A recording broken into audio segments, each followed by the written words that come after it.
Morning dear children, welcome back. This video is for class 10th science, chapter number 15, our environment, and this is video lecture number 4, which is a summary lecture of chapter number 15. As this is the summary lecture of chapter number 15, we will be doing all the topics of this chapter in brief. So here the first topic is environment. What is environment? Everything that surrounds us or surrounds an organism, whether it is a physical component or a biological component, all will come under the environment. We have physical components like soil, air and water. Biological components, that means all the living components or all the living organisms. So, physical and biological components are surrounding us, so they are making our environment. The next topic is waste. So, the waste developed can be biodegradable or it can be non-biodegradable. What are biodegradable waste materials? The substances which can be broken down into simple harmless substances by the action of microorganisms. They are called as biodegradable substances. Example: cow dung, vegetable and fruit peels, waste paper. Then we have non-biodegradable substances. Non-biodegradable waste is the waste which cannot be broken down into simple harmless substances through biological processes. Examples can be the plastic materials, the polythene. Whatever waste is being produced, out of them, some of the waste products are such that they cannot be broken down into simple harmless substances through natural processes because the microorganisms do not carry such enzymes which can break them down. So, those substances come under the category of non-biodegradable substances or waste. We can define non-biodegradable waste as that cannot be broken down into simple harmless substances through natural processes. All the man-made materials like plastic, polythene bags, synthetic fibers, aluminium cans, radioactive waste, they all come under the category of non-biodegradable waste.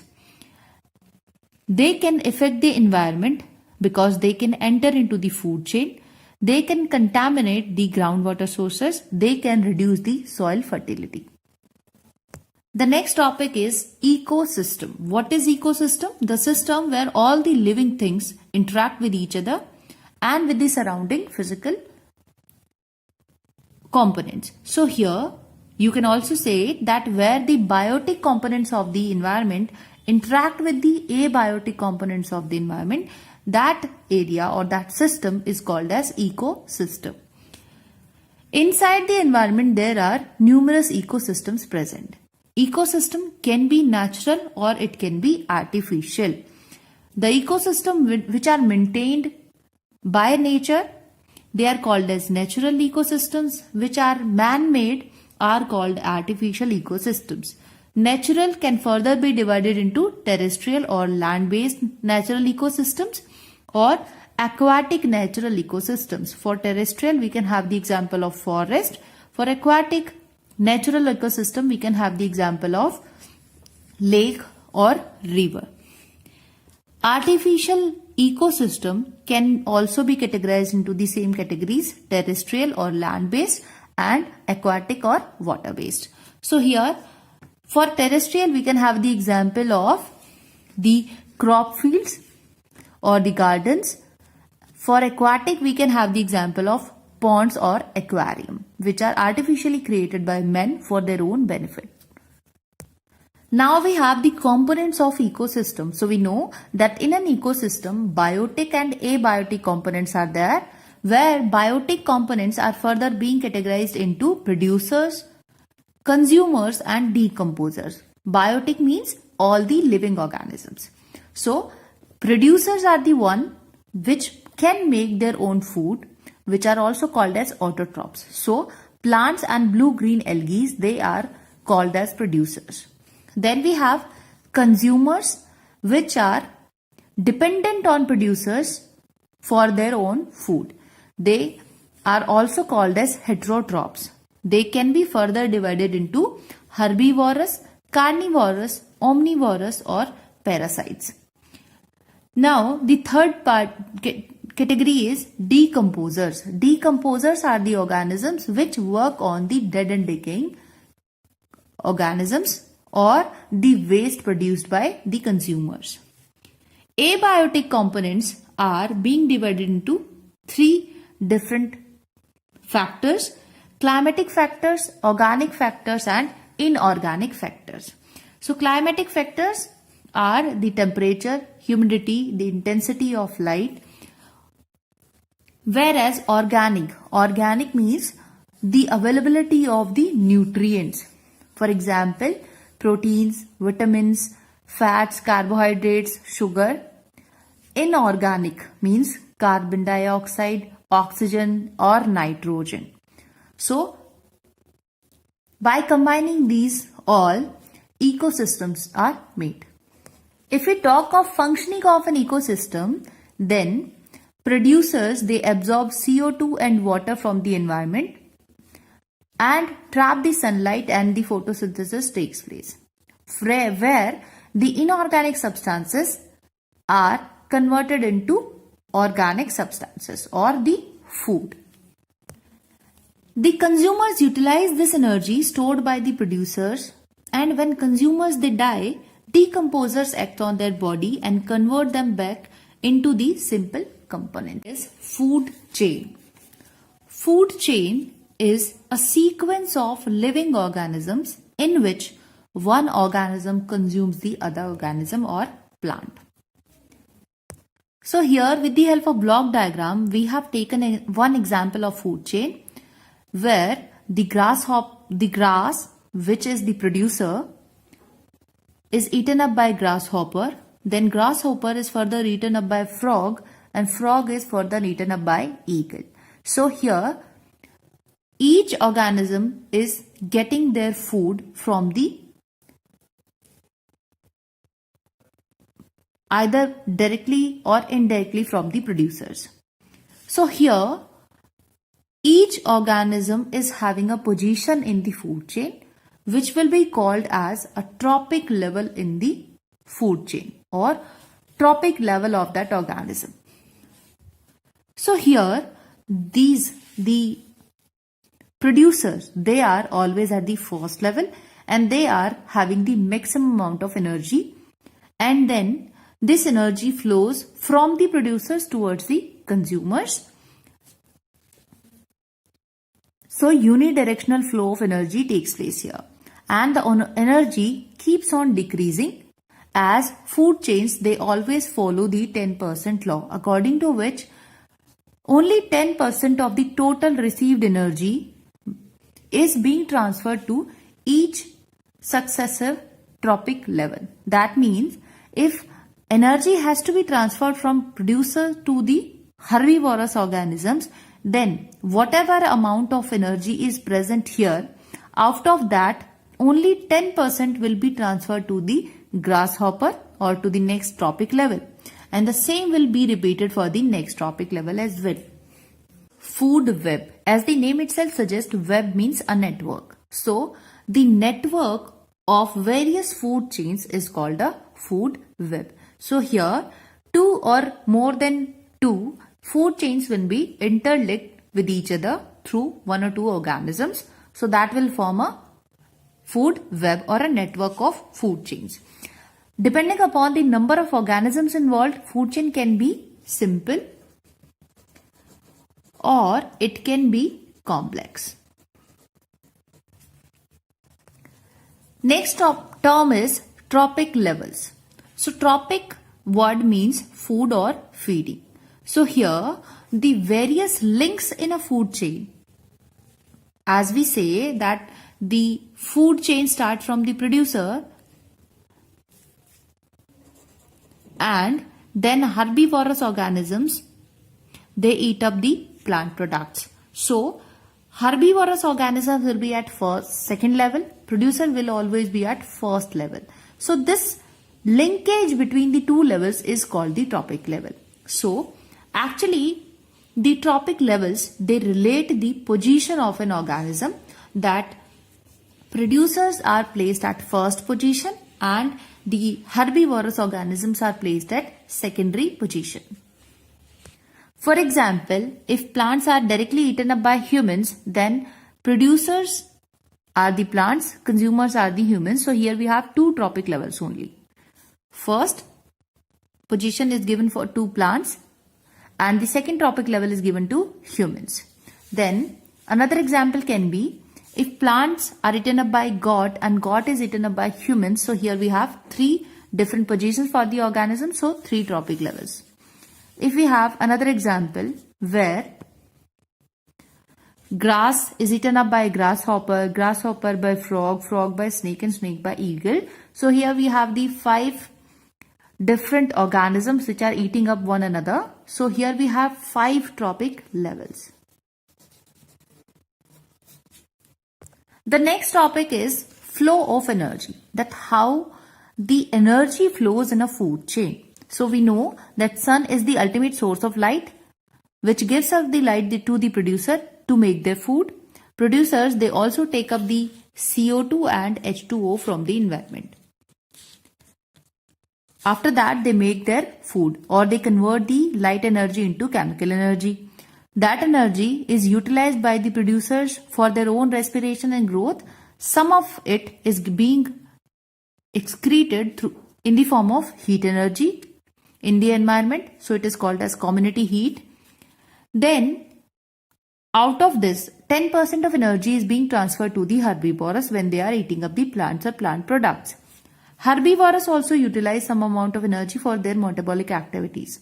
Some is given away in the form of heat to the community. After getting dead, the decomposers will be working on them. So, then further 10% of the total energy that herbivorous organisms received is being transferred to carnivorous organisms. Carnivores utilize some of the energy into their own metabolic activity and some is given away as heat to the community. After getting dead, they are also given away to decomposers. Finally, the top carnivorous or omnivorous organisms, they take up the energy. Total energy, whatever was here, out of that 10% is transferred to the top category of the omnivorous or carnivorous organisms. The same process happens here, that some of the energy is being used for their own respiration or another life processes. Then some is given away as heat and after dead or becoming dead, they are given to decomposers. So now these decomposers, they are also releasing some amount of heat into the environment.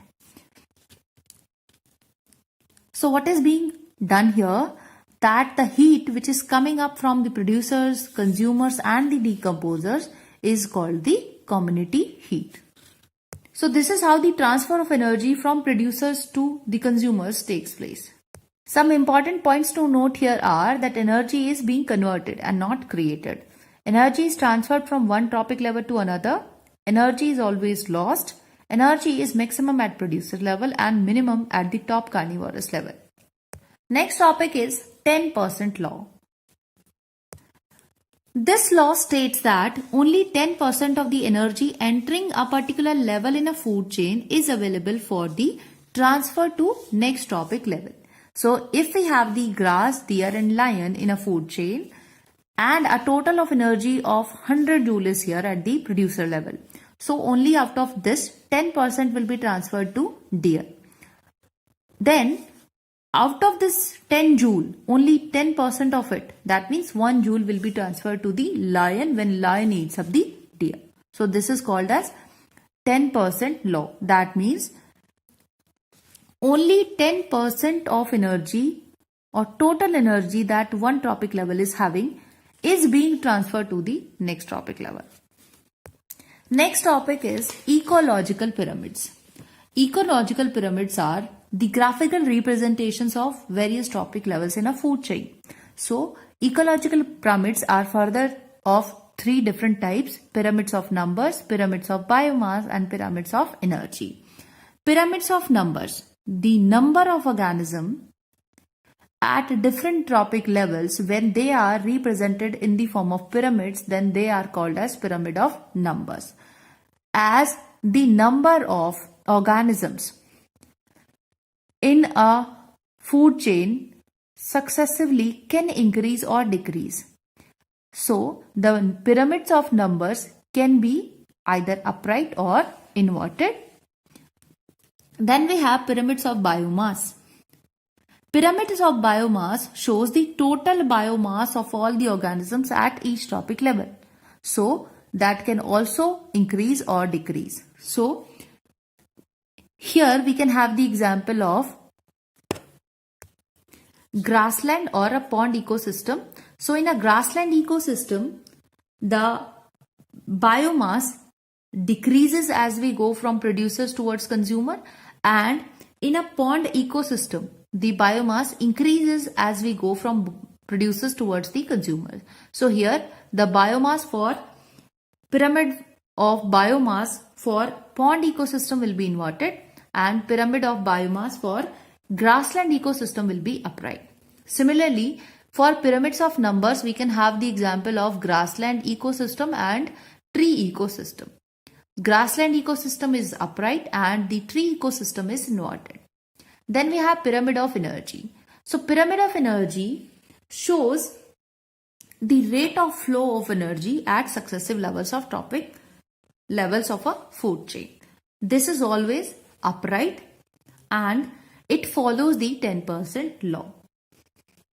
The next important term is biomagnification. So we know that biomagnification is also called as biological magnification.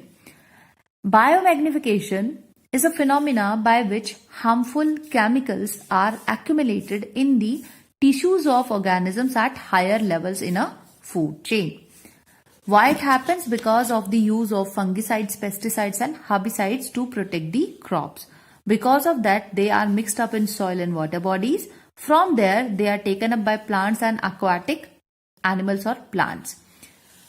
So, when aquatic plants and animals or the plants at the land, they are eaten up by the herbivorous organisms, those chemicals, harmful chemicals, are being transferred to them and then further to the carnivorous and top carnivorous levels. So, in that way, when they are transferred to the carnivorous or top carnivorous or omnivorous organisms, then finally they are getting accumulated in the tissues of higher level organisms, which are finally the higher level organisms like animals or humans. So because of these harmful chemicals, there can be severe health problems to the animals as well as humans. The last topic of this chapter is effects of human activities on the environment. So children, we know that as humans, we are producing a lots of waste. So by reducing and managing that waste, we can minimize the effects of human activities on the environment. So the first is ozone layer depletion. So first we should understand what is ozone. Ozone is a O3 molecule. How is it formed? With the action of ultraviolet rays on oxygen. Oxygen is essential for respiration of all the living organisms. So O2 is broken down into oxygen atoms by UV rays. Then each atom, which is highly reactive, is reacting with the oxygen molecule and forming ozone. This ozone molecule combines with other ozone molecules and forms a layer which is called as ozone layer. So about 20 to 50 kilometers from the Earth's surface, there is a protective layer around the Earth's surface which is called as ozone layer. Why we call it as protective layer? Because it absorbs the harmful UV radiations. How it absorbs? Because it takes up it and it causes that UV rays are utilized in making the O3. So as it absorbs the harmful UV radiations, what can be the effects of UV radiations on us? That UV radiations can cause skin cancer and damage to the eyes. So damage to the eyes can be cataract or any other eye related problem. So Because of use of the chlorofluorocarbons and ODS. What are ODS? Ozone depleting substances. So by using all these things, we are causing the depletion in the ozone layer. Where the CFCs are used? In refrigerators, air conditioners and fire extinguishers and many more places. So as these are very harmful, they cause the depletion in the ozone layer, which is very essential for the living on the earth's surface. By stopping the use of CFCs, we can help in reducing that depletion which is occurring in the ozone layer. There is already one hole which is being created in the ozone layer over the Antarctica Ocean. The another method is that by managing the garbage that we produce. Now, garbage includes the household waste, agricultural waste, industrial waste and all the hospital waste. Out of this complete garbage, some can be biodegradable, where some can be non-biodegradable. When they are left in open for a longer time, they can pollute the soil, water and air. So they are harmful for us. So we need some methods to dispose this garbage. So here we have a few methods of garbage disposal. First is landfills, where the garbage is disposed of far away from the residential areas in a lower area and they are covered with the soil. In the recycling, which is second method, so in recycling, the materials or the garbage is first the collection of the garbage is done, then sorting, then cleaning of that is done, and then they are sent for recycling or reprocessed to make the new products. For example, waste paper or cardboard, they are reprocessed to make new paper. Then sewage treatment. What is sewage? The polluted water coming from the sewers. So that is treated or made, that sewage water is made clean, and then only after treating it or making it clean, then only it is being sent to the water bodies. Then next method is composting. So biodegradable garbage can be buried under the soil and it can be converted into compost, which are very much rich in the nutrients. Then we have incineration. Incineration is a process where the garbage, which is covering a very large volume, they are burnt at a very higher temperature. So by burning them at a very high temperature, a very small amount of ash is produced, which can be disposed of in the landfills. Another method can be by reducing the waste at individual level. That means at individual level, how can we reduce the waste by our own? So by using the by using the paper and cloth or jute bags for shopping, by buying the reusable or recyclable items, by using environmental friendly items, or by converting the biodegradable waste into the compost, we can reduce the waste that we produce. So children, I hope you have understood all the relatable topics of this chapter number 15. So today's lecture's homework, you have to do the NCERT exercise of chapter number 15 in the fair notebook. And the homework questions of previous lecture will be discussed in the online doubt class. So till then, take care and goodbye.